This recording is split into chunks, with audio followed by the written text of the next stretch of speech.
Hey friends, we're in the pumpkin patch. We got pumpkins, melons, corn, and potatoes in here, and then the berries.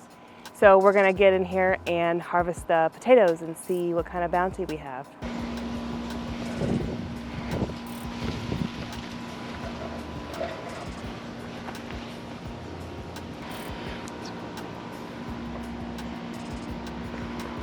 Right there, and over there.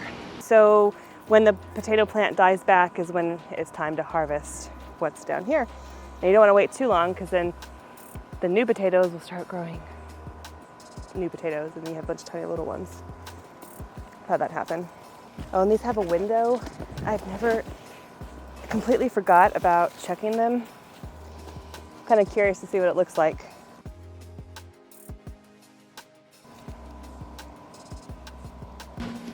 Well, what the heck?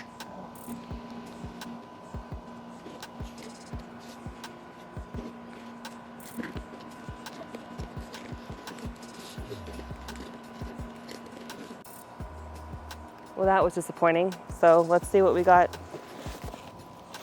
Ooh, there's one right here. I can feel it.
Wow, all this from one bag. Big ones, small ones. This one must have been indeterminate. So these were grocery store potatoes. So I don't know, they weren't sweet potatoes, so I don't know if they were determinate or indeterminate whenever I planted them. But hey, this is the best I've ever had from one bag, ever. This is awesome.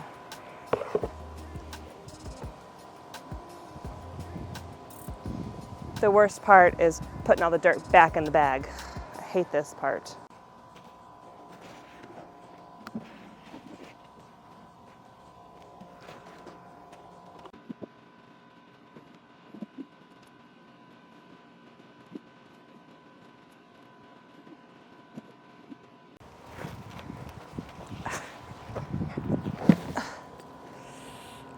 Oh, it's heavy. So these are dead, super dead, and I might have waited too long because we have fresh new growth here, which I'm guessing one of these new potatoes started sprouting.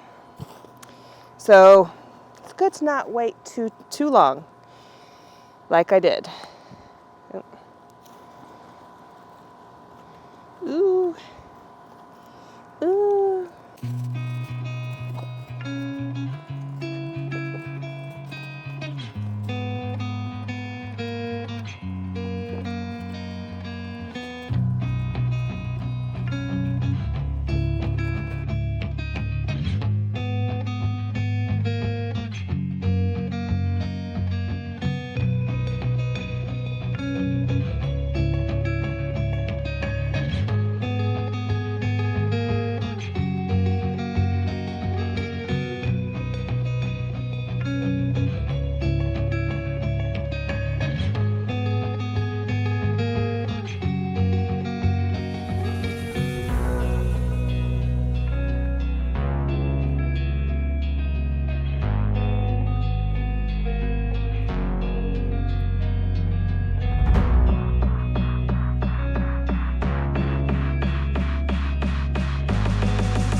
Evan requested French fries, so we're going to cut them up into relatively similar sized pieces and throw them all in a bowl.